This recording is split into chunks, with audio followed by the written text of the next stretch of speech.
नमस्कार। आज हम पढ़ेंगे गीता की 60वां अध्याय। आप लोग सब ध्यानपूर्वक सुनिए। व्याख्या।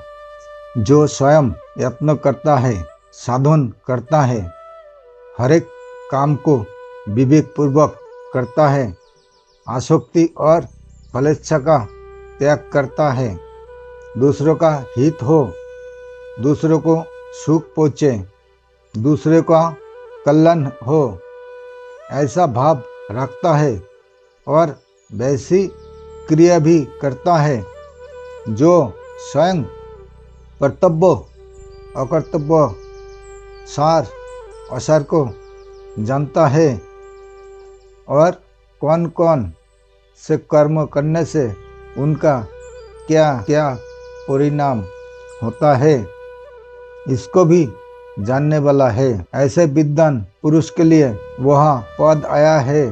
प्रयत्न करने वाले ऐसे विद्वान पुरुष की भी प्रथमशील इंद्रिया उसके मन को बलपूर्वक हल लेती है, विषय की तरफ खींच लेती है, अर्थात वह विषय की तरफ खींच जाता है, आकृष्ट हो जाता है। इसका कारण वह है कि जब तक बुद्धि सर्वथा परमात्मा तत्व में प्रतिष्ठित स्थित नहीं होती, बुद्धि में संसार की यथेच्छित सत्ता रहती है। विषय इंद्रियों संबंध से सुख होता है, भोगे हुए भोगों के संस्कार रहते हैं।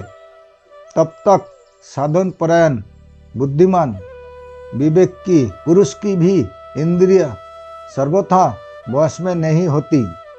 इंद्रियों के विषय सामने आने पर भोगे हुए भोगों के संस्कारों के कारण इंद्रिया मन बुद्धि को जबरदस्ती विषय की तरफ खींच ले जाती है।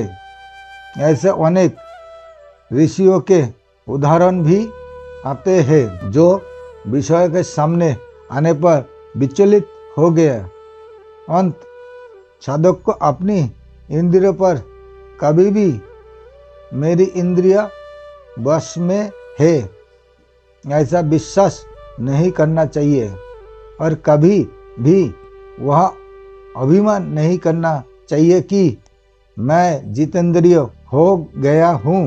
संबंध पूर्व श्लोक में वह बताया कि रस बुद्धि रहने से यत्न करते हुए विद्वान मनुष्य की भी इंद्रियां उसके मन को हल लेती है, जिससे उसकी बुद्धि परमात्मा में प्रतिष्ठित नहीं होती।